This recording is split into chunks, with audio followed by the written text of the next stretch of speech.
So excited for my first podcast interview for 2022. And I have with me today Laurie Saitz out of West Virginia. Is that right? Did you say Virginia? Virginia. Yeah. Not West. I don't know anybody in Virginia. So it could be north. Well, now you know me. Yes, I'm making that connection. I do have lots of fabulous friends based in the US. So you're my first guest for 2022. So happy to have you here on Sexy Aging Podcast, Laurie. Would you share with us a little bit about yourself and why we're having this conversation today? I have a background in marketing and corporate communications and broadcast, and spent years doing that before I started my own business in 2003. That first business, I was selling a product called the Gratitude Cookie, kind of a cross between a butter and a sugar cookie based on a family recipe. Oh. And that was the start of my entrepreneurial journey. Ran that business for 11 years, couldn't quite scale it the way I wanted to. So I ended up shutting it down and then started teaching networking strategies to what I was calling quiet people, like introvert, extrovert, so much baggage attached to that, but people who would be intimidated to walk into a room full of people and start a conversation with somebody that they didn't know. And which is, essential to when you're running your own business, you have to go find clients and people who can send you referrals. And so teaching those strategies, and then pandemic, and nobody was going anywhere, and kind of got called back into the whole world of gratitude and talking about gratitude, and not just for business, but gratitude, how it affects your entire life. Yeah, I absolutely love that. I mean, I've used a lot of gratitude tools, probably pre-pandemic. And you'll relate to this. I think when we get to this point in midlife as women, there's the big questions around, who the fuck am I? What am I doing? What am I putting out there into the world? And where am I working right now? Is there any validation and hanging around? And you start to tap into some tools that help you open your mind and your heart to answer those questions. And one of those for me was also gratitude, looking around at all the things that made me really happy and how can I get more of that? So, yeah. Right. Right. I mean, gratitude, there's so many benefits to it. And I don't even know that people realize, because they think it's kind of this woo-woo thing. Like, oh yeah, you put on your rose-colored glasses and everything looks beautiful. But there's a lot of science and research behind why and how gratitude affects your physical body. It affects the way your brain is wired. Yeah, I think it's when you think about all the things that make you feel joy or joyful, and that's quite a big and deep emotion. It's quite hard to tap into, but when you stay on that gratitude train, those feelings come up more frequently, and you just, I don't know, like we're not doing blood tests or anything every day to figure out is this shit actually working, but you do get a general sense of life feels good, and oh, okay, so maybe I dented my car today, but that's no biggie, like. There is a better sense of balance by having that gratitude practice in your life. Right. And I have to ask people, why wouldn't you want to feel that? Why wouldn't you want to feel that sense of joy and gratitude and love? Because love and gratitude are the highest energetic vibrations you can get to. Why wouldn't you want to feel more of that? Yeah.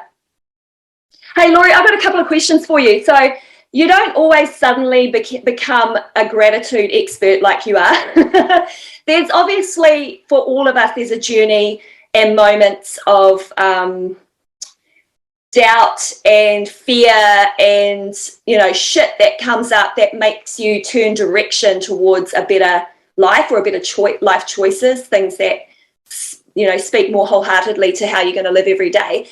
Can you share with us that kind of some of those defining moments for you that took you off in this direction where you've become like an expert in helping other people find their joy, find gratitude in their lives, and actually create a business from that?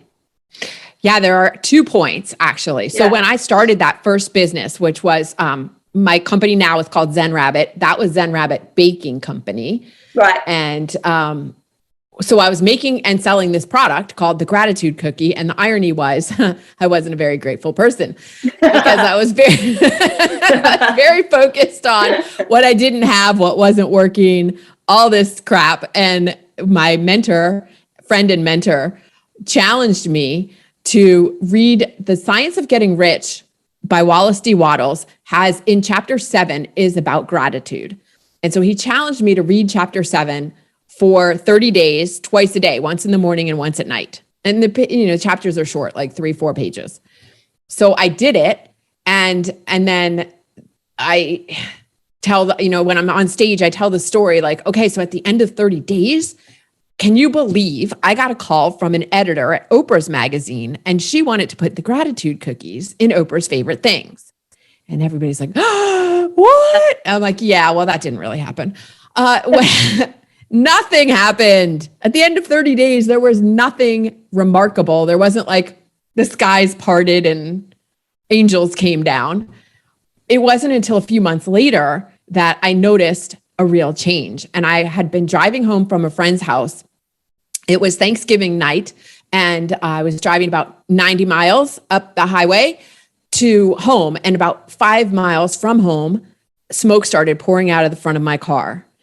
I managed to pull off the highway into a service station that was right there and call a tow truck. That's when, but instead of normally, because normally what would have happened is I would have gone into a rant like, I can't believe this is happening. This sucks. Why is this? My hair's on fire, right? Yeah. All been there. But instead, I went immediately to gratitude. And I thought, well, thank goodness I made it off the highway safely. Yeah. Thank goodness I was only 5 miles from home. Thank goodness a tow truck driver is coming to get me at 11:30 at night on a holiday. That's when I noticed the difference that I had become a more grateful person, like as a natural response. Yeah, that's amazing. I think I do that. So when you're saying it, my head's already going there. Oh, but you were so close to the petrol station. Oh, you were only 5 miles from home. Like I was already processing. How cool is that? Right. Yeah. And sometimes, a lot of people are not naturally grateful, but this is a point that you can train yourself to become that. And then you start seeing all these ways or places to find gratitude. And, because there's that saying that what you're looking for, you will find whatever it is you're looking for. If you're looking for things to be critical of, you'll find them. And if you're looking for things to be grateful for, you'll find those too. Yeah. So that was the first place. Yeah. And then the second place was after I told you I shut down my business after 11 years. At the same time, not because of, but at the same time, my mom was diagnosed with an acute form of leukemia and she passed away 6 weeks later. So I was mourning the death of my mom and my business. And that's when I really started questioning, okay, do I want to live the next 20 years the same way I lived the last 20? And what am I going to do differently? And how am I going to reshape and reframe what I'm doing now? And it took a little bit of time. It wasn't immediate, but that's when I stepped back into the world of gratitude and meditation as well. Started really becoming more regular with a meditation practice, which I think also enhances your ability to find gratitude. Yeah. So talk to me about your practice. Do you do morning, afternoon, evening? Do you do multiple times a day? How long do you do? Because I think I have obviously a lot of friends that go, oh, you meditate as well. So, what do you do? But I'm always really curious about what other people's practice is like. So talk to me about that. Yeah, I do it in the morning before I get my day started because that helps set the intention for the day, helps set my energy for the day. And that's kind of, when you're first waking up, you're still in that alpha stage of between awake and asleep. So I think that's a fantastic time to do it. However, when I talk to a lot of people and when I teach meditation, I don't like to put a lot of parameters around it. It's kind of, people are afraid of meditation because they've heard you have to do it this way. You have to sit, you have to, sit on a mat with your legs crossed for an hour in silence. And I find that you need to find what works for you. So, and then I do often another one at night, but it's more like I'm listening to something as I'm falling asleep. Yeah.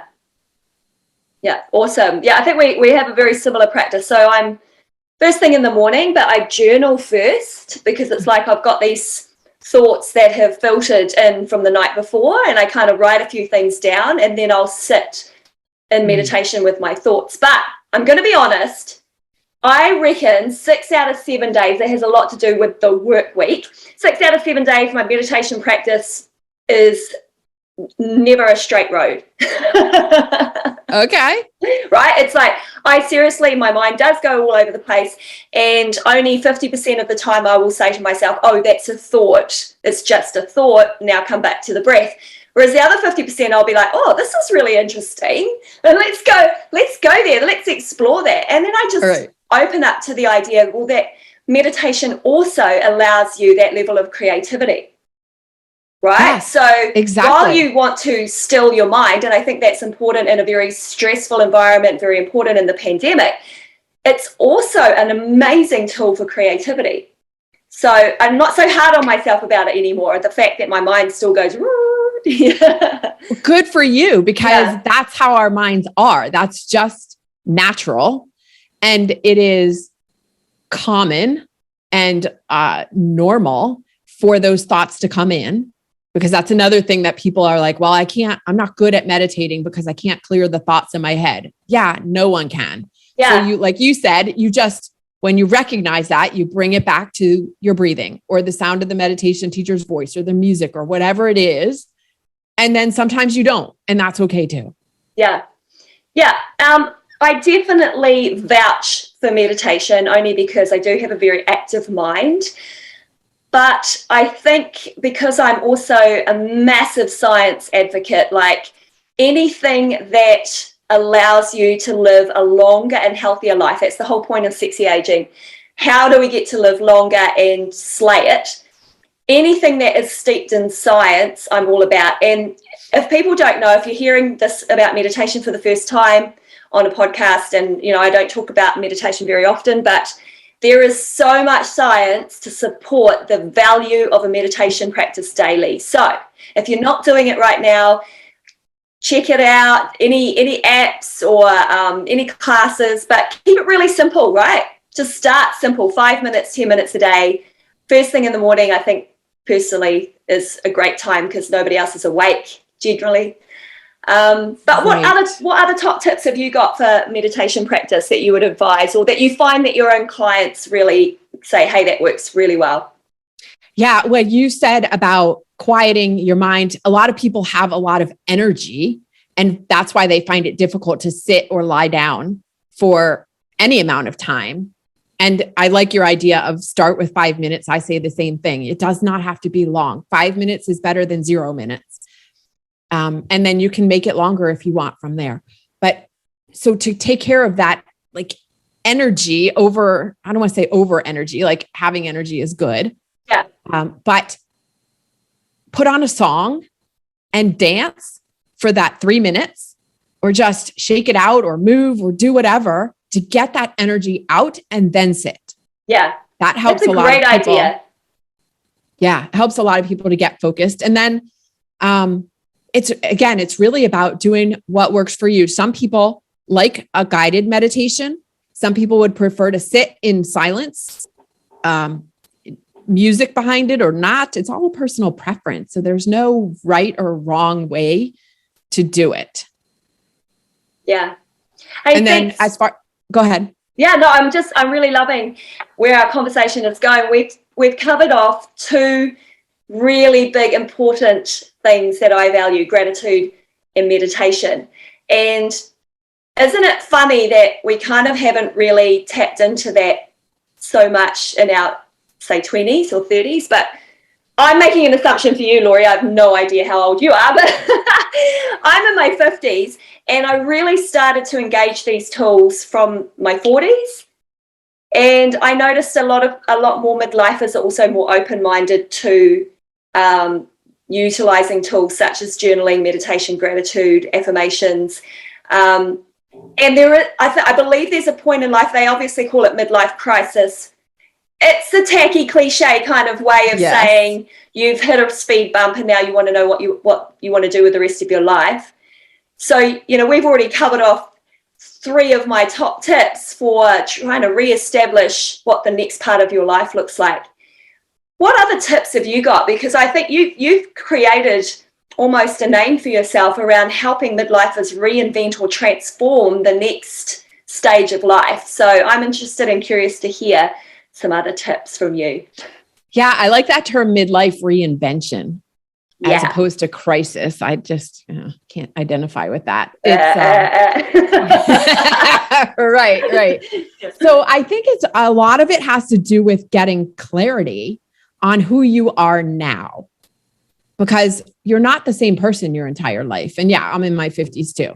So, and I did not practice meditation for all of my life either, just to I learned how to do it when I was 10, but then I still didn't do it. So finding out, so this is the thing that meditation helps you with.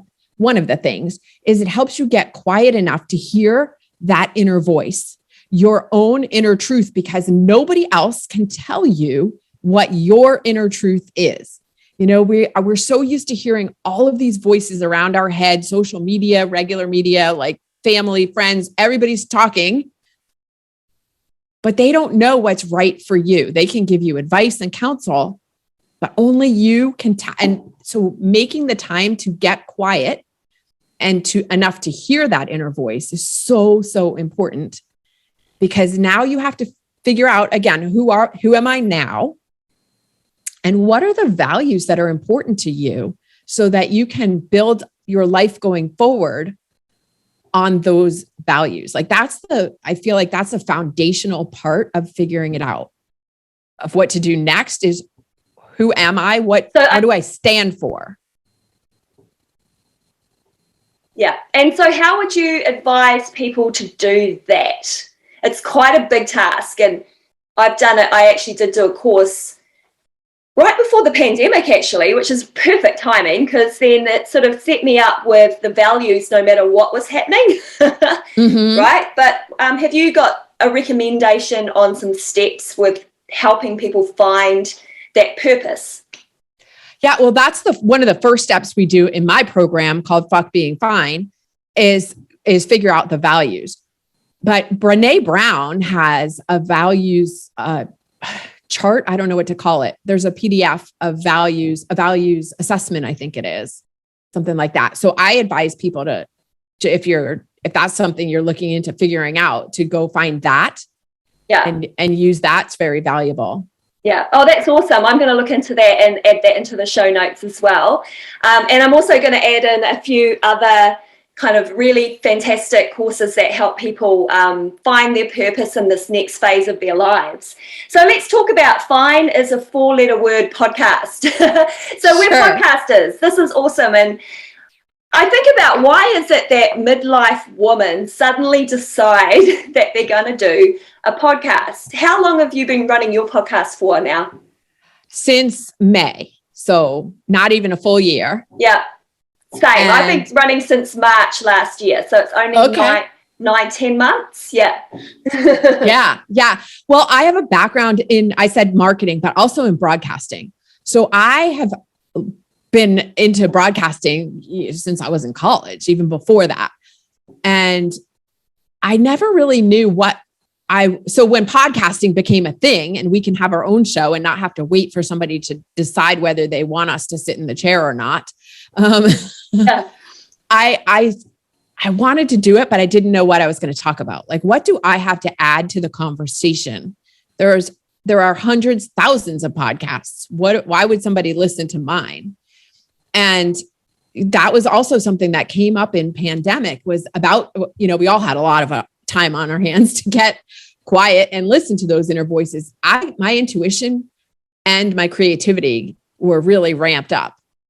And so I started paying attention to things and some of the conversations that were going on around me. I started hearing people talking, midlife people, about, okay, what is my purpose now? And actually my cousin had sent me a text and she was questioning what her purpose was now that her oldest son had graduated from college, because he didn't need her anymore in the same way that he had when he was growing up.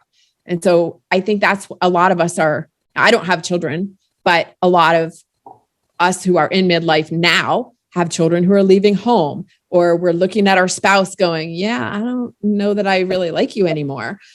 Or we've been in a job for 20 years and we're going, it's not not fulfilling anymore. What do I do now? And so I started my podcast to be able to help people move off of this place. Cause we say everything's fine. Like it's a condition. Yeah. How's everything going? It's fine. Fine. Yeah. Fine. Yeah. Everything okay? Yep. It's fine. And it's not fine. Like people say it's fine and it's not fine at all. Yeah. So let's look at it as a 4-letter word and not say it anymore, and allow ourselves to be vulnerable to say what's really going on. Yeah. Oh, that sounds awesome. I'm going to be tuning into a few more of your podcast episodes as well. Tell me about your favorite interview for your podcast. What is one of the one that's blew your mind? Oh, see, this is like asking if I had children, which one would child. be the favorite? Yeah. Sorry, threw that one at you. There was one episode with Jess Lilly, and Jess actually, interestingly enough, is not in midlife. She's younger, but such an old soul. Mm. And we talked about the pain of, what was it? The pain of regret, the pain of doing something now, like the pain of, it was the pain of discipline. Yeah. Versus the pain of regret. So yes, it might be painful to make a move now.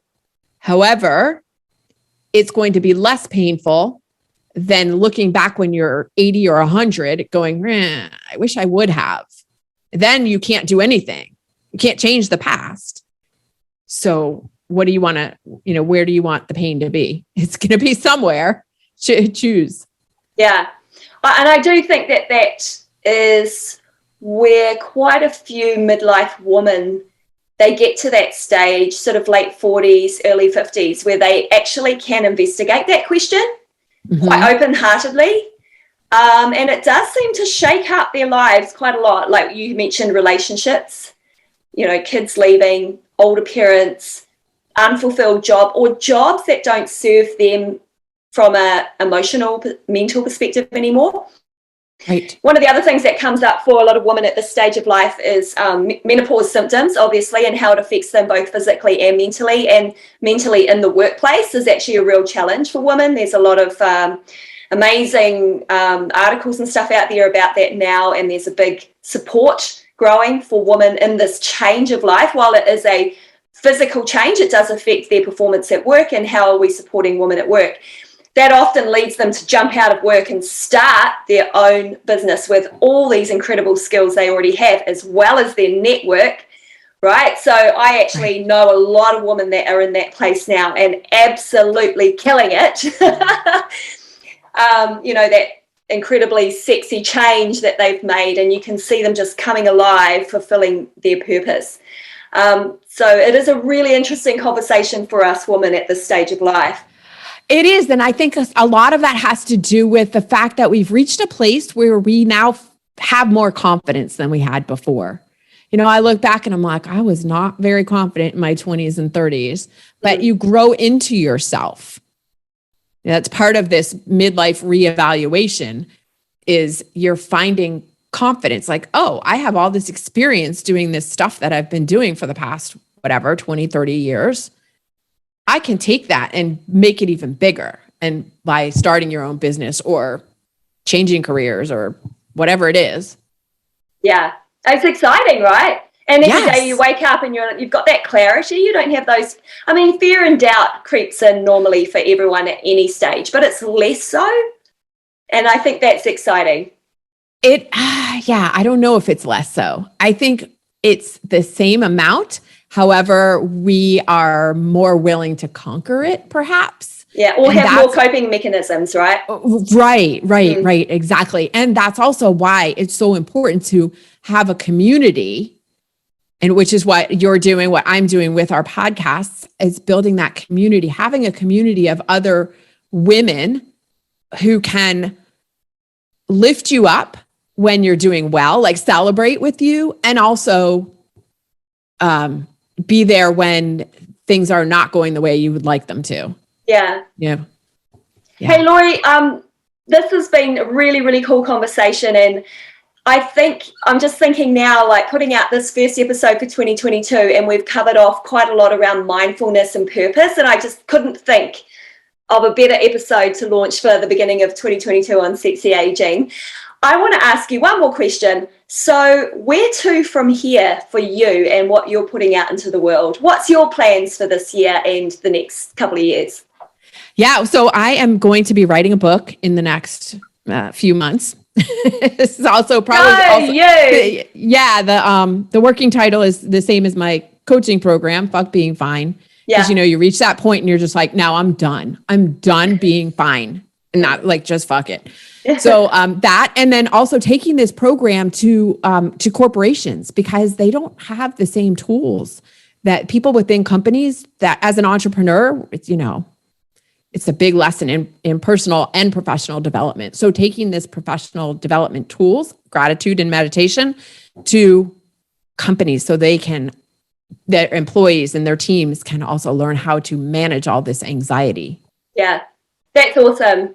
I applaud you and appreciate what you're putting out into the world. And thank you so much for joining me today for Sexy Aging. My pleasure. Thanks for having me, Tracy.